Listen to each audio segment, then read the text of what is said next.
everybody. This is Frankie Valentine. I'm Patrick Caleri. I am Sarah Villiat. And this is the Workshop Podcast, episode 8. Ooh. Ooh. I don't know why. Ooh. I don't know why that was spooky. We've been doing so this for 2 months already. That's crazy. That is wild. I was actually and wondering, we've been doing a significant number in a row, and for people in a writing group, that's usually like rare. right? Yeah. So we're gonna stop now. No. So this is the finale. Goodbye. So how was everyone's week? It was a long one, but getting through it. It's going to be a long weekend, which I haven't had in a very long time. So Yes. I'm very excited for the long weekend. Oh yes. It's But we much gotta- more- I have every intention of becoming one with the bed. My mother will have to make it with me still in it come Monday. Yes, I am 34 and my mommy still makes my bed. What of it? She also brings me coffee in the morning and breakfast. Oh, I love that. My mom lives across state lines. If I could convince her to do that, I'd be sure. If Just I wake up asked my one- mother-in-law to do that, she would do that. So, and they live like next door. So, She'd be at the window. Wake up! It's time. I got your Folgers. Best part of waking up. Now wake up. No. Not this early, please. 5 more minutes. I'll trade the coffee for the baby. All right, I'm up. Here's your child. Thank you for the Java. Okay. Were your parents early risers? Mine? Yes. Yeah. Well, not my mom, but my dad was a very, very early riser, which means that we had to be very early risers. Yep, that's how it goes. My dad worked offshore a lot, so when he wasn't in, we just kind of spill out of bed whenever we needed to, unless it was school. Then I got up for school. But when he was in, if he was working from home, like he had to get up and leave and go to a shop or something, he'd get up like 3 a.m. and my mom would get up with him. She'd make him a lunch. She'd make a pot of coffee. She'd bring him a cup of coffee in bed, and then as soon as he was gone, back in them sheets we went. Right. And when I was a teenager, he was working from home a lot, so I would actually still be up to see him leaving for work. And Tammy's like, "How'd you sleep?" I'm like, "I'll let you know tomorrow." That's why mentally tomorrow isn't until I've slept, because I've been awake since yesterday. Right? Fair. Yeah, exactly. That's fair. Yes, that I guess you can justify that. Like, did you do your homework? I can see through time. I can still do an all-nighter, but it involves scotch tape on my eyelids. I Coffee. even in my prime, I struggled with all nighters. It was the VIP kid days what helped me with that, because like I'd have to be up for 3 a.m., teach until 8 a.m., and then go to bed. But Fridays and Saturdays we can open slots from 8 p.m. to 8 a.m. I'd open every slot I could. Those are my money making days. Like it was. Yeah. I made $8.50 a class. $8.50 a class, and each class was a half hour. So if I taught like 10 classes, I made $80 in one day. Yeah. It was not a bad gig. And then the Chinese government, in August of 21, they were like, "We don't want to use foreign tutors anymore." So the company still exists. I technically still work for them, but I have not taught a class since 2021. Okay. Which worked out because that was the month I started working for the school board. So, Oh, nice. I got a people job. That means I gotta look at people. I always wonder if I should have like taken up one of those English second language like actual courses that are actually taught overseas, but I don't know. I feel like that I don't know. I feel like I'm not savvy enough economically to make that work. See, that's what I was looking for to begin with because I had just Yeah. gotten out of college. But they were like, teach from the comfort of your own home. Like, this may be an MLM, but I don't have a job, so I don't care. So I tried it, and it was really fun. I taught all ages. My youngest, the youngest I ever taught was 3, and the oldest I ever taught was 16. Okay. So I had a Nice. full spectrum of ages, and So the it was cutest one on one, huh? so it was one on one each class. Yes, every class was one on one, except for a pair of sisters whose mother was Chinese and their father was Canadian. And the oldest one would sit in on the little one's class, and the little one would sit on the oldest one's class. And we'd learn together, all 3 of us. And it was adorable. And they had Chinese accents but spoke French fluently. So That's so every once in a while, interesting. yeah, it was a trip to hear. And I was like, they couldn't speak their native language in their own lesson, but they could in their sister's lesson.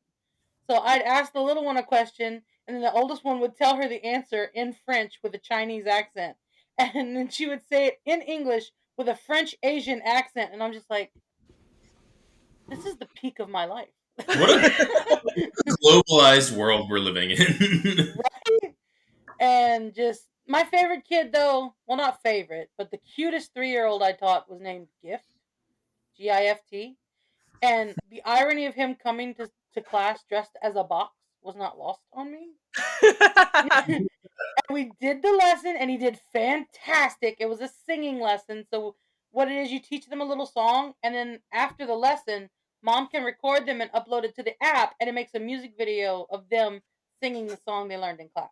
Oh, Aw, that's so cute. And about right before the end of the lesson, he goes, "Okay, teacher, I'm out." And he's 3, right? He grabs a box behind his head and flips it up, and it's got like antenna on it. It wasn't just a box he was wearing. Him and his dad made his own robot costume out of cardboard boxes. And he goes, "Beep boop beep," and moonwalks out of frame. aw. And That's I could amazing. just sit there just like, oh. And then mom turns the camera to turn off the iPad, and she's holding the tiniest pink bundle. And I was like, can I have gift? And she goes, no, but you can have this one. She's loud. I'm like, okay, I'll take her. Aw, that's so Yeah. cute. And I had a WhatsApp, and I could actually talk to one of my other students' moms. We'd share pictures and stuff, and she actually sent me pictures of his 9th birthday, of him going, oh, at That's his sweet. cake, and it was so cute. And then Aw. my phone glitched, and I lost my login, and I have not talked to them since. I'm like, I miss Oh my baby. man. Yeah, but okay, getting back on topic. Sorry, just just little vacation to the early 2020s. um, we had a prompt this week. Yes, Our we prompt did. was our prompt was, if you could have a talking pet, what would it be and what would it say? Who wants to go first? I can go first. All I put mine in the Discord. It is 3 pages, but it is mostly dialogue. So I right. was Okay. planning to read the whole thing, if that's okay with you guys. Go for That's it. fine. Don't feel bad. Mine's 5 pages, and I'm reading the whole thing. So. Okay. All right. A little bit of backstory. I kind of pumped this out today, actually. Um, but I was thinking about it all week because A, I had to do it, and B, whenever I was little, my older sister used to tell me that I couldn't get up before Christmas. Um, oh my God, I couldn't get out of bed on Christmas Eve. Couldn't get up at all before Christmas. I couldn't get out of December 1st, bed she's like, "Oh." for Christmas Eve because the animals in the house would talk.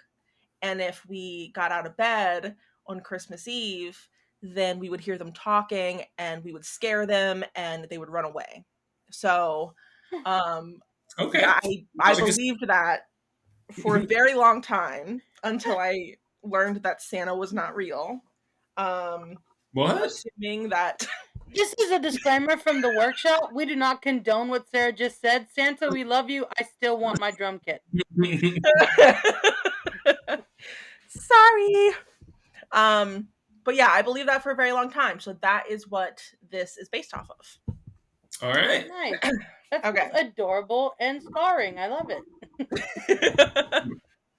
Okay. So it's titled "'Twas the Night Before Christmas." The thump, thump, thump of my little beating heart was loud enough to wake me from my Christmas slumber. I tossed over in bed, my back now toward the cold, frosted window, and pulled the blanket to my chin. The room was warmer now than it had been when Daddy tucked me in, his scruffy chin grazing over my forehead as he kissed me goodnight. Santa, he'd whispered against my hair, will be here before you know it. A sleep tight squirt. Each Christmas Eve, Mama and Daddy tucked me in tighter than any day before, so tight I could hardly move. But Santa wouldn't come if kids were awake, tap tap tapping their tiny little fingers on the windowsills as they awaited his reindeer and sleigh. Santa's late. I lay on my back, staring up into the moonlit room, waiting for my brain to talk again. He should be here by now. I whipped my head to the window and stared at the black silhouette leaned against the pane, her happy tail drooping to the ground, and her normally attentive ears flopped lazily down. Basil? I whispered, training my gaze on the puppy Mama brought home from the pound 2 weeks ago. Sup? She responded, turning her golden gaze toward me. I jumped, my cocoon of warmth tearing at the seams as I scrambled to reach my lamp.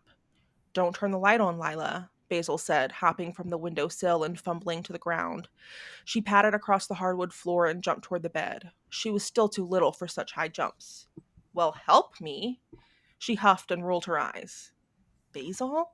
I said, leaning away from her paws. Basil? She repeated in a mocking tone. Pick me up, Lila, damn.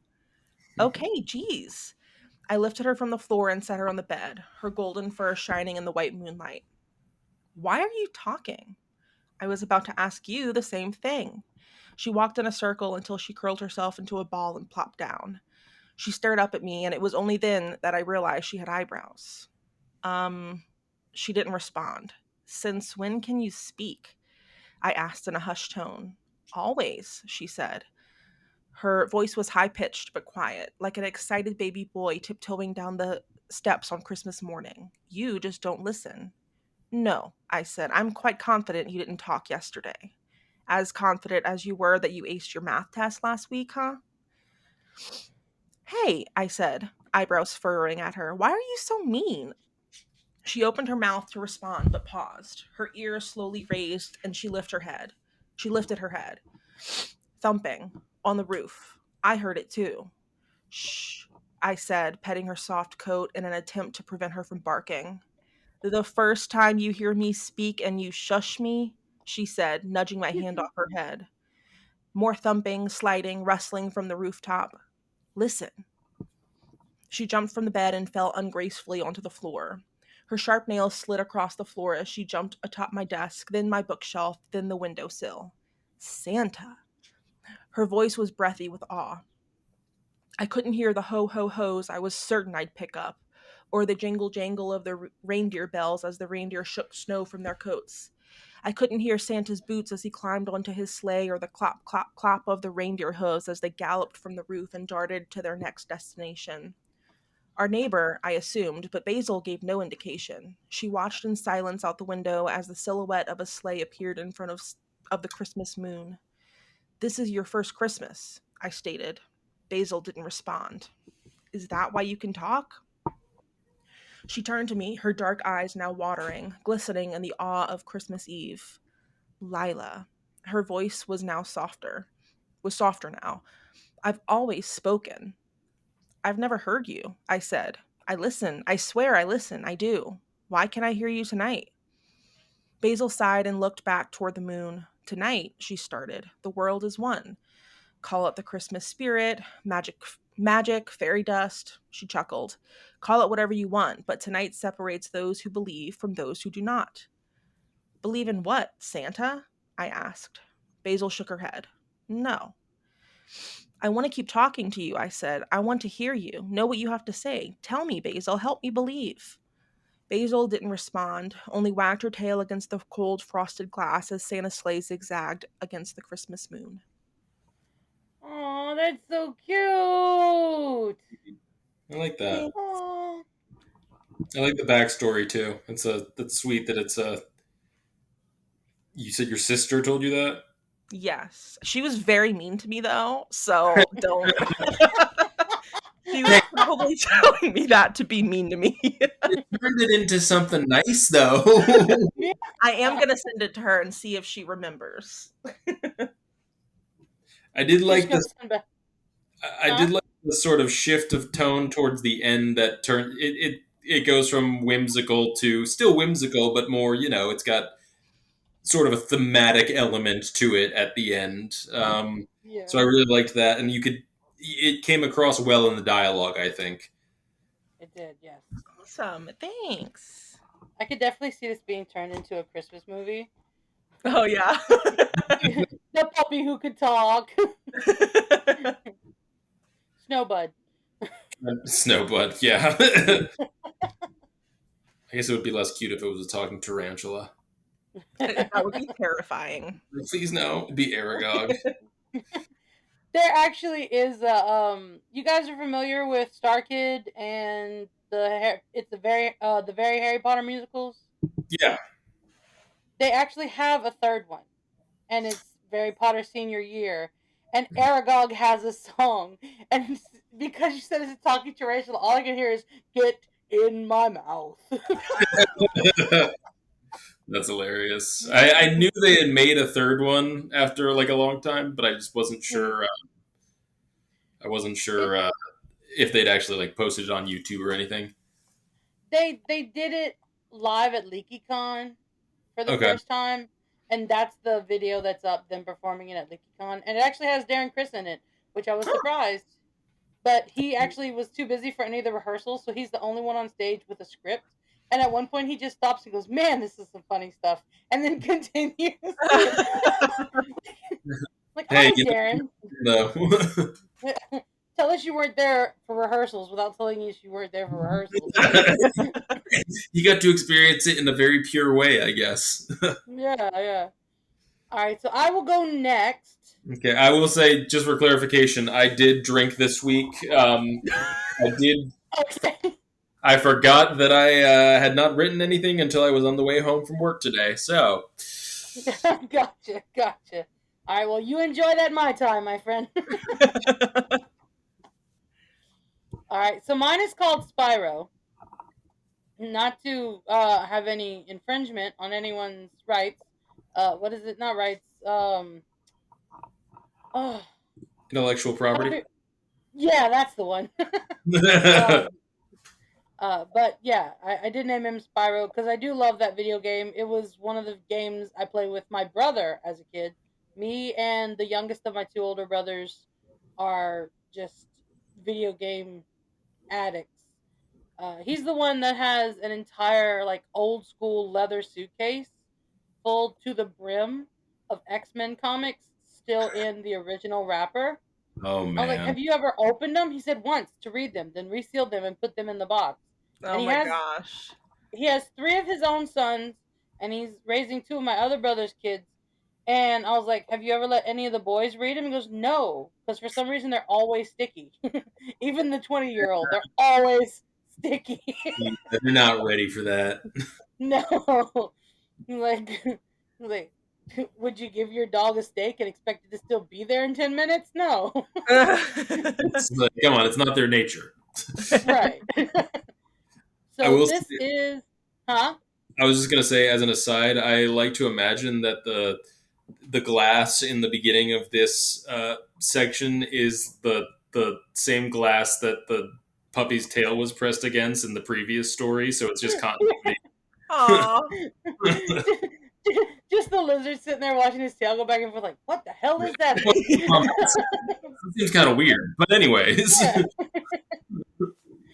All right, so this is Spyro. His little lizard feet pressed against the glass of the pet shop, his snoot pointed right at Sebby, and a look in his eyes that stated quite clearly, "Take me home." And after putting the enclosure, some bedding, some food, and some toys into the buggy, Sebby reached into the glass case and removed the littlest bearded dragon he had ever seen. I think I'll call him Spyro, after that purple guy in the video game. Sebby smelt of weed and cigarettes, but the scent was being covered by body spray. Isn't he cute? He held the plastic enclosure up to a woman's face. She had a long, pointed nose and no eyebrows to speak of. Don't point that thing at me. You're taking care of it, Sebby. I'm not going near it. She folded her arms and started to waddle off. I'm going to look at the birds. Sebby sighed and held the cage up to his own face. Don't worry, little guy. She'll come around. It's the pregnancy brain. I'm sure once the baby's born, Jessie'll be okay. She's got to be okay, right? He watched her longingly, remembering how she used to be, before his big-headed brat pushed her hips apart and made her fat ass and ankles swell. He shook his head, then walked to the counter to pay. The tank setup was atrocious. The instructions were in different languages. It took 20 minutes just to find them in English, and they were no help because there were no pictures. Jessie sat on the sofa, flipping through channels, eating an ice pop from the freezer. She stopped on the Animal Planet just for a moment and started to tear up. I think I figure out what's wrong. Sebby stopped just short of the sofa, nose buried in the instruction manual before looking up. See, I got... Babe? Babe, what's wrong? He rushed to the sofa, tossed the manual to the floor, and began to touch her round belly. He didn't know what he was feeling for, but he had to do something. Is it the baby? Tearfully, she pointed her ice pop at the TV screen. Three adorable pugs bounced around the house as the narrator spoke of little Ivan, who was very lazy. Why couldn't we have gotten a puppy? Sebby heaved a sigh and sprawled out on the sofa next to her. He waited for a moment so his heart would slide back down his throat and land safely in his chest cavity again. Because, love of my life, I told you already that I am allergic. You could take Benadryl. She sat up and grabbed his leg. It would be fun. You would be nice and safe, and I could have something warm and cuddly. I'll be a fucking zombie, Jessie. What if you go into labor? How am I meant to drive you to the hospital if... She threw the ice pop at him. Blue liquid splashed the sofa. Fuck you think ambulances are for, Sebastian? He put his hand on his heart and pretended to cry. Oh no, not the government name. Every syllable spit out like it's made of shit. All because I have allergies. He sat up and looked her in the face. She was still beautiful. Her eyes were just as blue as the day they met. Her chin was nice and pointy. The lack of eyebrows was new, but she hadn't much felt like putting on full goth glam just to run to a pet store to get a pet she didn't actually want. He reached out and touched her face. Her skin was soft and smooth. I mean, the baby is gonna be all warm and cuddly. Do you really think you could handle a puppy and a newborn right now? She pursed her lips and slapped his hand away. How dare you question my abilities as a mother? I know what I'm capable of, and I don't need some man's approval. She struggled for a second to get off the sofa. She wasn't quite helpless yet, but she still needed a few moments to roll from seated to teetering. Once upright, she snatched her ice pop from Sebby's lap and waddled to the kitchen. Fuck you! And with that, she slammed the back door to eat on the porch. Sebby sighed. His chest and shirt were wet with sticky ice pop juice. He took the box that the enclosure came in and started to look at the back of it. Maybe this'll help. I could try. Sebby looked around. Nobody had come in, and he didn't recognize the voice. Hello? Down here. Spyro was standing on his hind legs, tiny front feet pressed against the plastic cage he was brought home in. I can try to understand the instructions for you if you'd like. You can... Yes, I can. Let's just skip that part, shall we? Spyro took a few steps back, then ran at the side of the plastic container as fast as he could, using his tiny body to knock it over and pop off the lid. I misspelled off. Okay. He stepped over the edge and hurried over to the instruction manual. Let's see. Did you read all the instructions? Because this says there isn't anything to do. Just take off the papers and plug in the lamp. He stopped reading and looked up at Sebby. And you've already procreated. Shame. Damn shame. He went back to reading. That's not the part. Wait, what the hell, man? That's rude, Spyro. The lizard sighed and turned the page. I guess I'm stuck with that name now. You know, the last people who took me home called me Shakespeare. The people before that called me Kant, after the philosopher. He looked up at Sebi and squinted, although I may have misheard them. He shrugged and went back to the instruction manual. And you, a stoner with a baby on the way, with a woman I wouldn't touch with a 10-foot pole, name me after a video game. Dragon! You're named after a dragon, man. He thought silently for a moment, then asked, Why'd they bring you back? Spyro laughed. Because it's bad enough that I'm small, fast, and covered in scales. Apparently, I'm also judgmental. He scurried over to the glass tank and started poking around in the small boxes inside. Found it! He pushed the box out and ran over to Sebi. Ran up Sebi's leg, over his shorts, up his t-shirt and onto his shoulder. Open that box and all our worries are over. After a while, Jess came back in. Blue stained her lips and teeth, but she had calmed down. Sebi was putting the final touches on the enclosure, some moss and a big log that Spyro could both sit on and hide under. Jessie walked up behind him and squeezed his middle, rested her head on his back, and sighed. I'm sorry. He turned around so her head was resting on his chest and put his arms around her. He kissed her head and rested his cheek where he had kissed. Me too. What are you sorry for? Spyro was still sitting on his shoulder. She's the irrational one. Excuse me? Jessie pulled away and looked up at Spyro, who was just above her head. Who do you think you are? Sebi looked back and forth between them. You're not freaked out by a talking lizard? No, but I don't need to be judged. I'm the pregnant one here. I get to be a little bitchy. She folded her arms over her chest. Spyro chuckled. Keyword there. Little. Sebi picked Spyro up with one hand and placed him into the tank. Okay, little fella. That's enough out of you for the day. He slid the lid closed and put his arms around Jessie again. I'm sorry for not being more understanding and considerate. I'm sorry for being bitchy and complaining about not getting an animal that could kill you. She hugged him back, then looked at the enclosure. Spyro was pressed against the glass, his lips moving, his tiny fist beat against the glass. It's really beautiful for what it is. Yeah, said Debbie. And the best part is soundproof.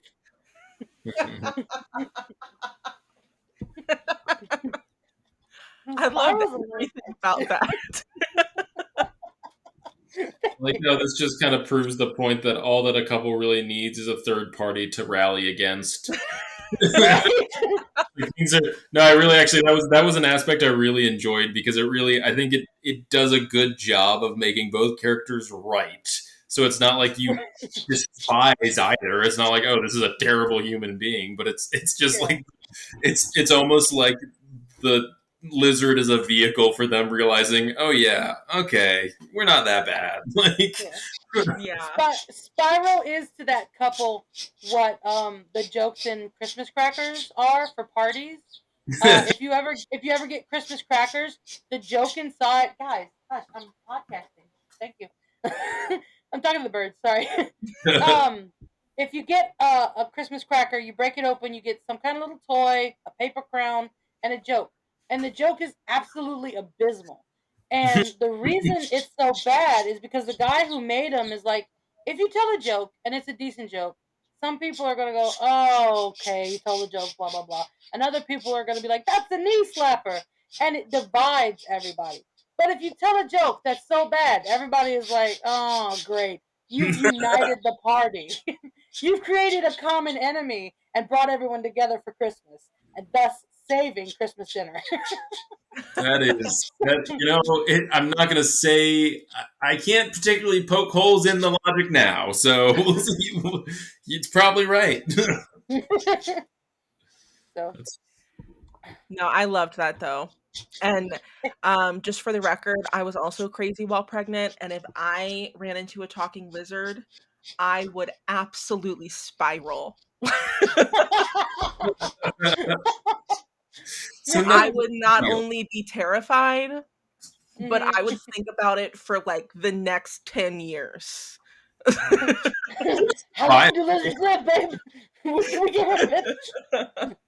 So the question is, though, I think would it bother you more if you met a talking animal? Would it bother you more or less if you never met another talking animal again? Because, like, on the one hand, at least most of your conceptions of reality are confirmed. Most animals cannot speak, On the other hand, then you're still struck with the why this one? Why could this one Yeah. though? I think Hmm. I think I would spend the rest of my life trying to find another talking animal because then I would just be gaslighting myself into thinking like that didn't actually happen and you are crazy. That's I think it's important to find another one for that very reason. Yes. I think I'd be happy with just the one, especially if it really is Spyro, because that little son of a bitch is uh sarcastic. And I would just like at that point we would just team up and solve crime together. Like there's nothing else you can do. Fair. Like, and he's already better than Scooby because he can actually speak. It's not like roll, Reggie. No. Like, See, and he would judge the crime scenes. Like he fucking died because of the way he dressed. Look at him, stripes and plaid. Give me a knife. I'll kill him again. see, I think it's important in this context, though, that the animal lives with me for a little bit of time before it starts speaking. Because otherwise, if it just starts speaking the moment it moves in, then I'm like, okay, we can be buddies, but you got to move out. Because right now, you're just a roommate. You're not what I wanted. Yeah, yeah, Right, if you can talk, you can pay rent. yeah. Socially here, buddy. Like, I'm I'm Spyro the Talking Lizard. Yeah, and your share is $6.50, my guy. really sorry. The Also, you owe government me says, for what I spent on your cage Yeah, yeah. or yeah, you pay enclosure, property whatever it's called. tax now. Those are good. Well, I apologies for the drinking. I'll go to Right. rehab and I'll be back. Sometimes you got to be a little alcoholic. Sometimes you No, gotta. it's fine. It's all about the cycle. The drinking, the detox, the writing. It's the process, right? Yeah. It is. It is. And we support you. This is Thank no longer a podcast, it's a fucking intervention. Patrick, you're amongst friends. We love you. What animal would you want to talk? I feel like that's the plot of a sitcom or something. It's like someone that's dumb enough to stay on a virtual intervention without realizing that they can just shut the laptop. Well, next week you may have the opportunity to not drink. All We right. have another almost another podcast. We do have another podcast coming up next week. Stay tuned. But we have a prompt, excuse me, for next week. And our prompt is: have you ever tried anything on to see how it would fit? Not clothing. So try on something new. Trying on something new. There's so many ways you could go with that. I know. I'm I'm trying going to to be think of interested to like, see what direction everyone takes it. yeah. I just really want a guy to try on a British accent for a week in rural Louisiana. And be like, hey T-Boy, how you doing? Spiffy Duff. Speaking Alright, mate. speaking of accents, I was having dinner with my in-laws, I don't know, probably Saturday or Sunday night, and my brother-in-law said that when he was at work the other day, he started like talking pretty fast while he was drinking, and they're like, "Oh, come on, like drink some more, drink some more." And Patrick, I'm Frankie, I'm sure you know of all of the very thick accents we have down here. Patrick, Bardua. you may not have heard the down the bayou accents, but It's like it's when swamp people, they but real. yeah, and whenever they start talking fast, I have been with Victor for what 12 years now. 12 years, yeah. I still can't understand his grandpa. Like still yeah, can't. yeah. But my my brother-in-law was like, I told him if I drink some more, I'm gonna start talking straight alligator.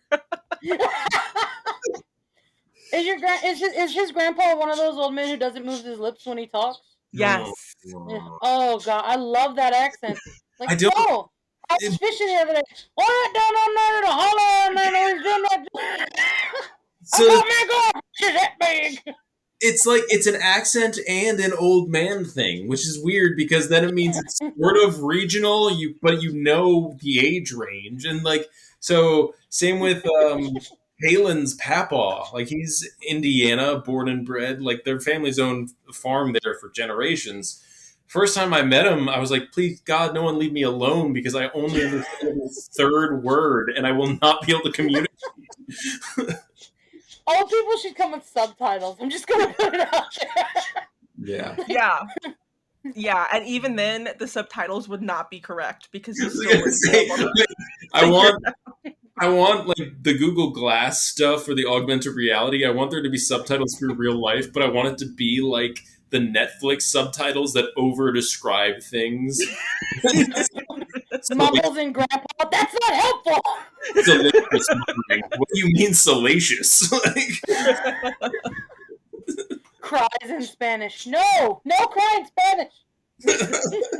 Yeah, one time I flew down before we had officially moved down. I flew down with Liam, and Victor stayed in South Carolina because he had to work, and I went and get lunch with his grandparents, and the entire time I'm just sitting like, I need a translator. I can't have a conversation. Like, yes, you're right. The baby is cute. Here, talk to him. He understands. So I guess in the same way we've talked about writing in sort of like diction and dialect and regional areas. What are your guys' thoughts about so someone say that does have a thick accent like from the bayou? Do you just say that that character has that accent and write their dialogue normally, or do you do the J.K. Rowling Hagrid approach where you try to I finesse shouldn't have told you that. out? I think there's you can go too far in that direction, obviously, but I'm curious to know what you guys think is more effective. I think it depends on the effect you're going for. Like, if you're going for a comedic effect, you don't even have to have actual dialogue. You just say, he mumbled something incoherently in alligator, and we all just kind of nod along. But if it's an important plot point, or if it's um a serious piece, it may need a little injection of that comedy, but you can't just say in his southern drawl he said blah blah blah blah blah, that kind of thing. Which, don't Yeah. write it that crappy, but still. I mean, Yeah, I mean, I feel. dialogue. Go Go on. ahead. Dialect has its time and place, and if you give a character that goofy accent that no one can understand, and you have to write it that way, I'm calling it goofy. Please don't think I'm calling other people's accents goofy, because I'm a goofy bitch on my own. But if you're gonna go so far as to the old man who doesn't move his lips, and we're going down there to buy there, gonna get one of them golfish, you can do that, or you can have another character translate them, or something like that. It depends on the effect you want. Okay. Yeah, because I feel like when you have a very thick accent like that, there's it can be very distracting because there's a lot of like missed vowels and consonants and Mm-hmm. apostrophes that don't belong, and it's just really ugly on the page. And Yeah. so I feel like if it's just a few lines of dialogue, like, you're passing through the fucking alligator city or whatever, you're just walking on the bayou and you hear someone talking, it would be okay to use a very thick dialect like that. But if one of your characters sounds like that and it's a main character, I feel like it would make more sense for either like to just say he said in his, bayou dialect, blah blah blah blah blah, or have another character, if they're really hard to understand, say like, huh, what'd you say, can you repeat that? And then Yeah. inner thoughts like, I have no idea what they're fucking saying. I I Because caught every other word. it can get tiring as fuck for your reader too, oh trying to yeah. Yeah. sit there and decipher what's being Hmm. said. Like, I Yep. think the best example I can think of is the movie Hot Fuzz. I don't know Okay. if you guys have seen it, but Simon Pegg plays a police officer who goes to live in the country of Europe, the country area in Europe. I can't remember what the town is called, but like, they bring the guy with them who has the dog, so he can translate for the old man they're going to see. And circling back around to Harry Potter, the guy they're going to see is actually played by the guy who played Filch. Oh, really? And yeah, and like he'll say something and it's clearly English, but his Yeah. accent is so thick he has to say it, and then the guy with the dog has to say it, and it's a little bit more clear, and then Nick Frost's character explains it to Simon Pegg's character. And like it gets so bad at one time they ask him a question, and the old man goes, no. And the old guy goes, no. And Nick Frost is like, he said no. And Simon Pegg is like, yeah, I caught that one. like, like that's the Yeah. best example of it I can think of. But like Yeah. in written literature, I think you kind of gotta do your readers a favor if it's not a short story and b being played for comedic effect. Yeah. I think Yeah. you're right. I think Yeah, you're right. I kind of think of it as like that old English. Like I don't know how you guys feel about that, but whenever I Whitney had fingers, to no. like just decipher some of that old English Yeah. in lit classes, it was just like taxing. Yeah, So that's, I mean, even if it's like a really good book, if it's so ugly on the page, it's way too hard to get through. Yeah. yeah. Or I even was just actually, like you said. yeah, I was in Hamlet in college, and I played Polonius because we had no Oh, men. nice. Yeah, I actually played him as Polonia, and I was the mother of Laertes and Ophelia. And like we were doing the table read, and I read a line, and our director Anna goes, "Okay, you read that kind of happy. Do you know what you're saying?" And I went, "Nope." So we had to break it down a little bit more. But I actually did my students a favor this year. I teach English one, Mhm. and our second 9 weeks main topic is called Sweet Sorrow, and we're reading Romeo and Juliet. And Oh, for my English two kids, we're doing Macbeth in the last 9 weeks. So what I did was I went my happy little self over to Barnes and Noble, and I got these books called No Fear Shakespeare. And oh yeah. like on the left hand side, it's written in Shakespearean Elizabethan English, and the right hand side, it's the same page, but it's written in standard English, everyday, the King's English, if you will. So I will be making copies for my kids because it is difficult to understand, especially as a freshman in high school. Yeah. It Like, is. I, And I like think those are really good resources because then they don't have to ask the teacher every single time because right, you can't go to every single one and help them through each page individually. Right. right, and we're reading it as a play, and I still haven't decided if we're gonna read it in its Elizabethan form, or if I'm just gonna have them straight up read it in regular English just to see if that helps. Because my kids last year almost had no idea what was going on, and I was like, "You guys realize this is only 4 days long, right?" And they're like, "Huh?" I was like, "Yeah. Remember last scene where they met, and this scene they're getting married? It's the same day." And they're like, "No, it's not." I was like, "Yeah, it is. This whole story is a 4 day romp where six people lose their lives because two teenagers just couldn't keep it in their pants." And like, oh my god, they get so excited when they realize what it's about, but like they shouldn't have to wait until the fourth test to understand it, you know? Right. Yeah. So I think it's it's you know I would use the books as a tool. I don't know. It's you've got advantages to both sides. I definitely think that comparing the two will help them moving forward in the reading, but it's not possible necessarily to do both at the same. You can't read page for page because right, you're reading two plays, and one of yeah, them is significantly harder to read than the other, so it's going to take a lot more time. Um, Yeah. but I do love those books as the resource. I remember when they were on Spark Notes, like just online. mhm, I think mhm, they're great as resources because yeah, a lot of people don't. I have a weird advantage in that in a lot of the Catholic churches I was in growing up, the Bibles were very archaic in their language. And yeah, so I love that kind of stuff and I'm very familiar with it, but it's not mhm, it is not easy unless you're going into English, unless you really pay attention to literature or Yeah. someone teaches it to you. It's not easy to No. parse through You you Shakespeare. Yeah. you Yeah. almost have to have some kind of weird passion for it Oh to yeah, Yeah. begin with. yep. Yeah. And and I'm telling you right now, not every single kid is going to have a passion for Romeo and Juliet or Macbeth or Hamlet or Othello, which is the four that get taught now. Yep. Um, which I don't understand why they teach Hamlet in English 3 because English 3 is American literature. Like that's Yeah. literally what our books say, American literature. And I'm like, There's I don't nothing know about if y'all know him. this.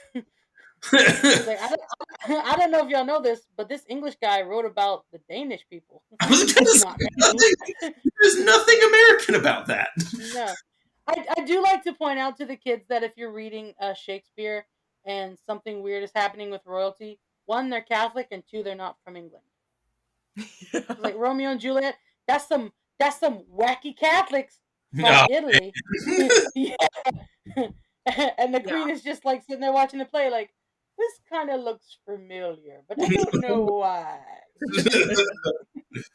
Yeah, Like, I one of my favorite things though about Shakespeare is the amount of like tropes that you can find in it. Where I mean, I know that was our mhm, conversation last week, but it's literally like so many sitcom plots come directly from Shakespeare that you're like, oh, okay, that's where the mistaken identity or XYZ comes from. Yeah. yeah. My favorite part of How I Met Your Mother was when the two families finally reconciled after Ted died. I wonder where that comes from.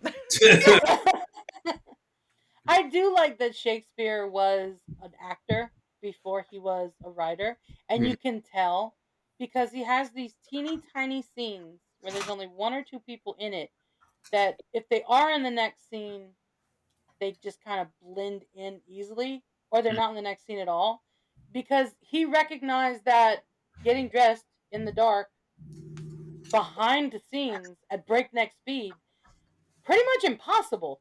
So a lot of those small things that get cut out of modern media, like Much Ado About Nothing, I think is the one. Is it Much Ado? Yeah, it's Much Ado. There's a scene where the little guy is at the girl's grave and he's lamenting for the longest time about her beauty and how sorry he is and blah blah blah. And then the very next scene, it's revealed she's not dead. So he did all that crap for nothing, you know? Mhm. Yeah. So like while he's on stage pounding his chest and screaming and arguing with God or the cross or the dead girl on the ground, whoever it is he's screaming at, all the actors are backstage going, "No, that's my sock. Hold on." Like Yeah. I guess to keep continuing the play theme. Did you guys have to read? Well, Frank, you said you were teaching it, I think, but did you guys have to read any of Oedipus Rex and Antigone? we had to do Antigone before we adopted HMH, which is Okay. a whole new curriculum. We did learn Zillion, and my favorite thing to do was to draw a family tree on the board. I'd start with the original king and queen and talk about their baby boy that they sent Mhm. away, and then like when he circles back around, kills his dad, marries his mom, everybody goes, "Oh!" And then I tell them that Antigone is engaged to this guy's son. This guy also happens to be her mother's brother, and they all go, "That's your cousin!" I say, "I know. Do you think they care? Greeks. Do you think they care?" The look on their faces that family tree turns into a shrub. They're like, "It can't get any worse, can it?" Like, no, we're about to read the ending. Yeah, that really is a perfect first example of the idea of like you don't think it can get worse. Don't tempt us. Yeah. Spoiler alert, they're Greek. Spoiler alert: it can and will. It's not called a Greek tragedy because they're fun. Yeah. Very Yeah, true. my favorite aspect about that is that when, when Greeks put on their tragedies, they did three in a row, but then they had to do a fourth play that was like a comedy afterwards, so people didn't leave like wanting to kill themselves. And tonight, after Antigone, How I Met Your Cousin. Yes.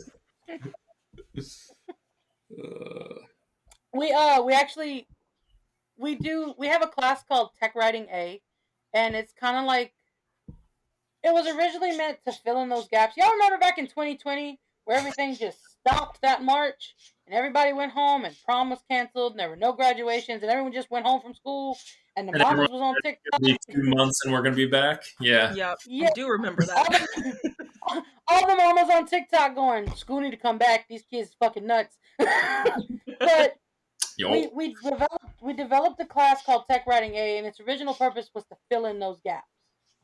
Okay. Okay, but now it has morphed into a straight up prerequisite for English 1 for students who are going into what's called the Jumpstart program, which there's two paths you can take. There's TOPS, which is the I'm going to a 4 year university, not anniversary, university after high school. And then there's Jumpstart, which is halfway through my day, junior and senior year, I'm going to go to the air base and learn how to cut hair or weld or work on engines, stuff like that.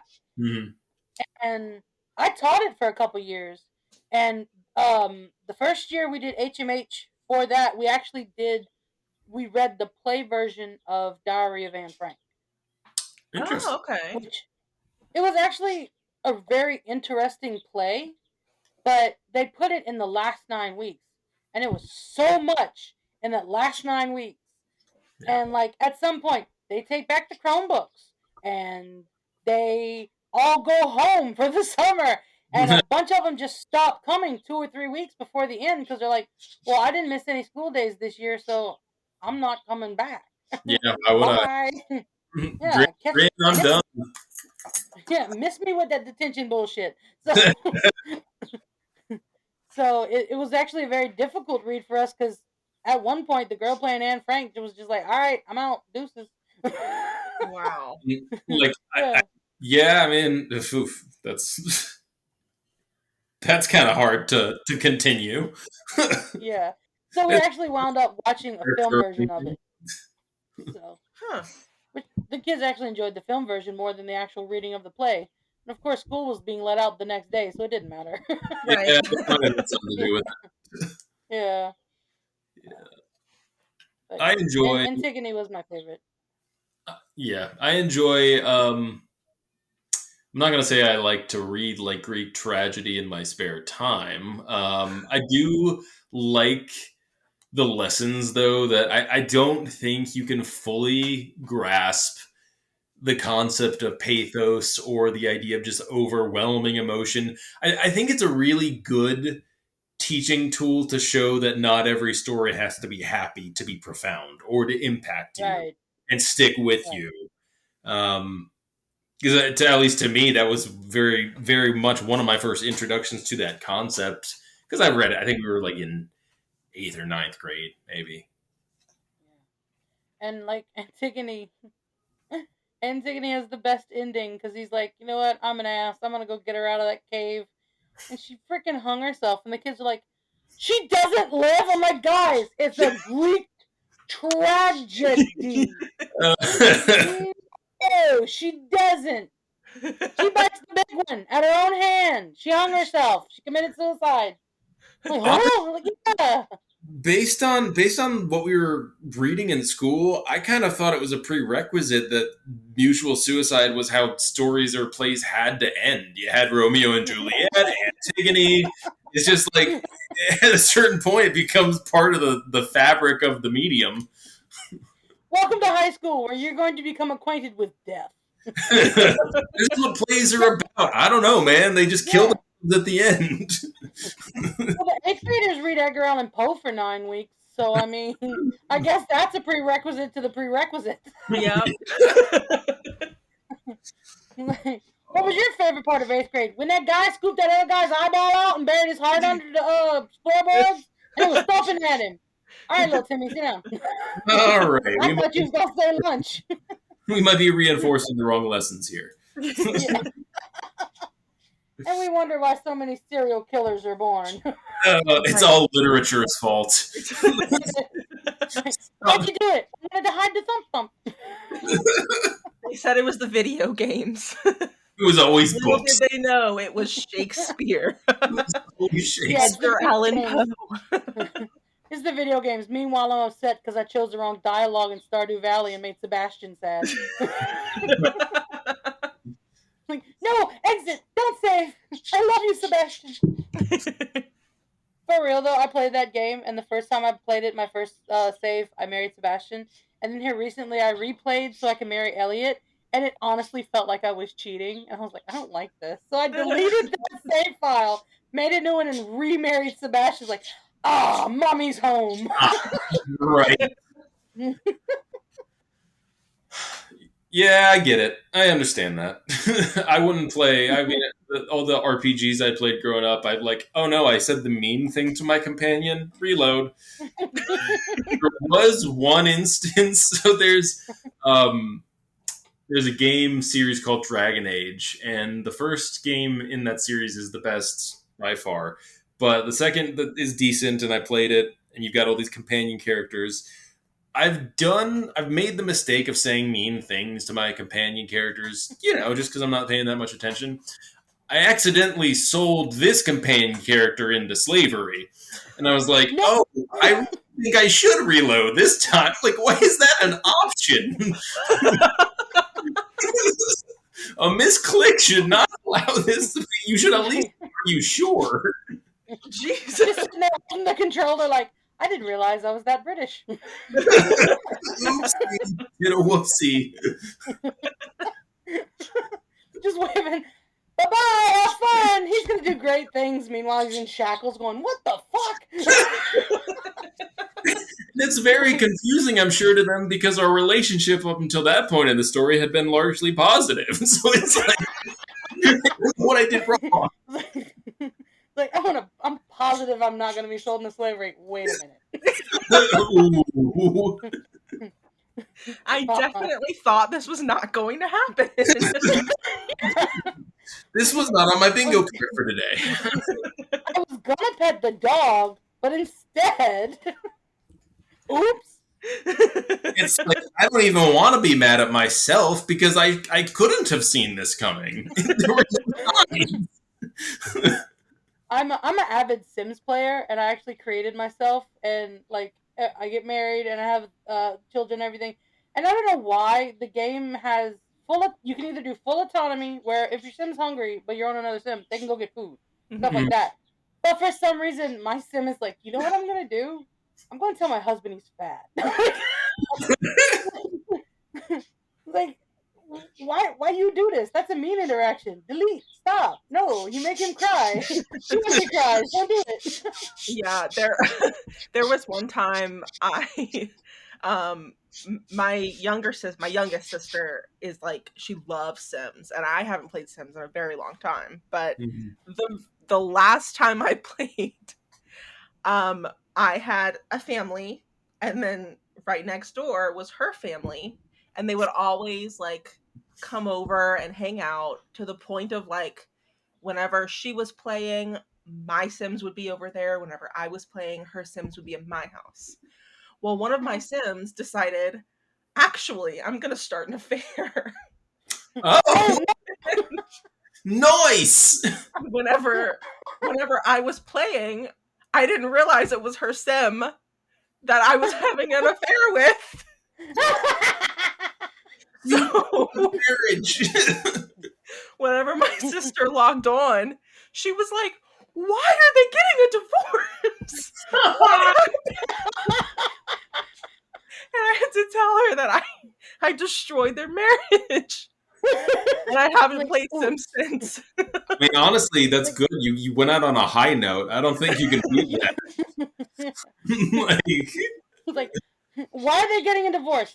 All I can say is,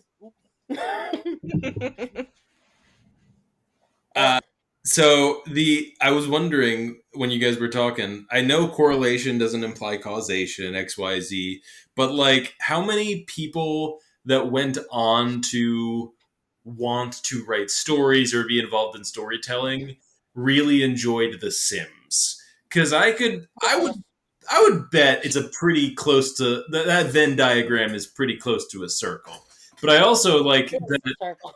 that kind of means that that was the early form of our like playing around with storylines, and then the way we stopped writing in that context was not just stopping, but it was like, okay, now I'm going to kill this family, or no, Yeah. like, I'm bored, so I can't just not save. I've got to actually exterminate them. Yeah, Right. yeah.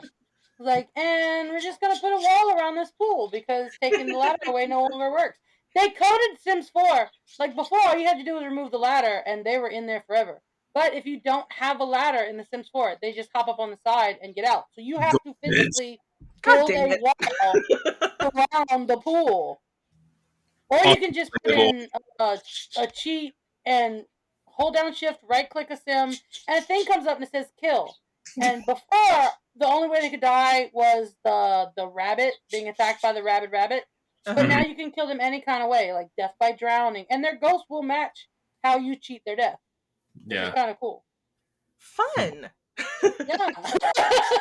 Nothing I, like a little death to really wrap up a yeah, podcast. no, it's great. I just remember. I wonder what my Sims were thinking when they were just like, "Why are you making me stack a bunch of wooden chairs in this room that only has a furnace?" Yeah. Like, this rug sure is close to that really crappy fireplace. I don't know what's gonna happen. Oh, whatever. I'm sure nothing to worry about. Yeah. My Sims keep catching on fire. Like, he has level 10 cooking, and he's like making a grilled cheese, and then suddenly he's like, Bob has discovered the fire. It's like, oh no! Bob, Yeah. why? My sister's Sims have also been catching on fire recently. Like one of her Sims was going into labor and the husband or boyfriend or whatever was like actively on fire, like running around, and she's like, "Hey, look, I need Just, Talk some, about your pre-parental panic. it's just a metaphor for how it feels. It's not Yes. like you know what you're doing.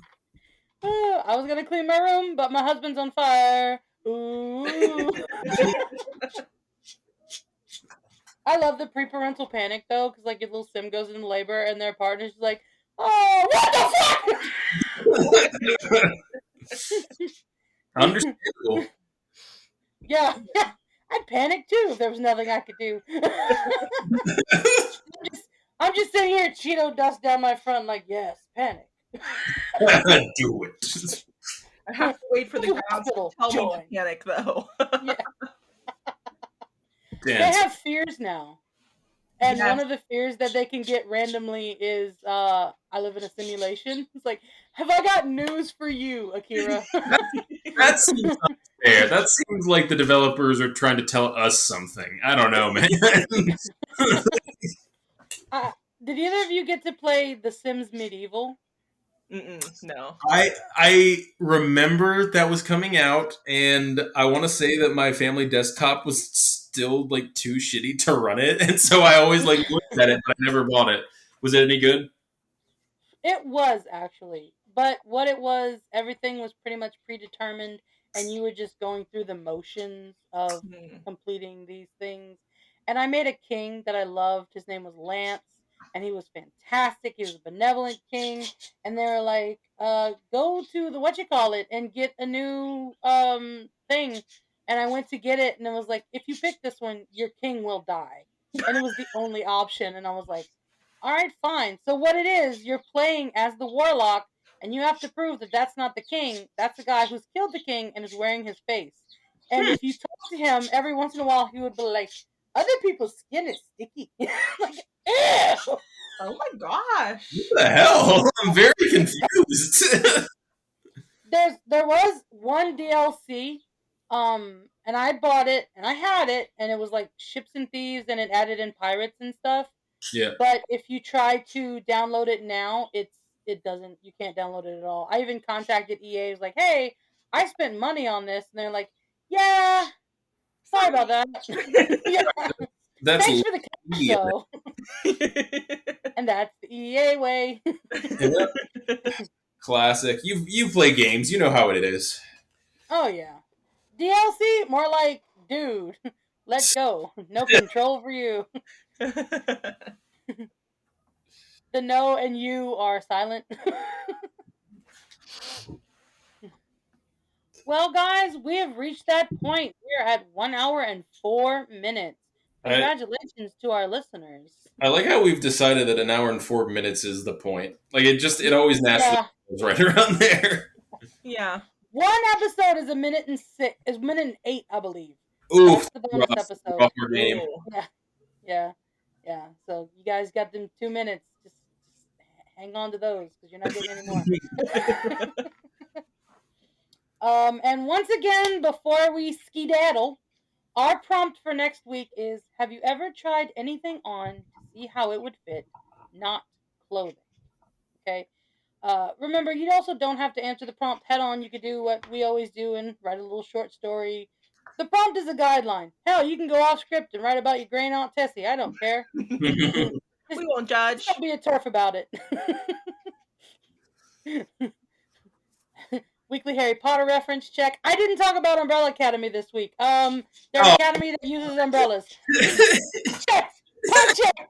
Done. All right. So I have been Francis Bartholomew Valentine. That's not true. that really is my chosen name, Francis Bartholomew Valentine. Like Bartholomew's a boy's name. Like so's Frankie. Fair, all right. Go for it. Hey, that's actually pretty dope. Yeah, my last name comes from a gay bank robber. I don't care. I love it. Hey, that's pretty dope. Well, I'm Frankie Valentine. I'm Patrick Caleri. I'm Sarah Billiot. And this has been The Workshop. You've been a workshop. Dun dun dun. We need a song, man. I don't think that one's it. If you have any musical talent out there and would like to write us a song, don't. Have a great week. Bye-bye. Hey, everybody. This is Frankie Valentine. I'm Patrick Caleri. I am Sarah Billiot. And this is The Workshop Podcast, episode 8. Ooh. Ooh. I don't know why. Ooh. I don't know. That was spooky.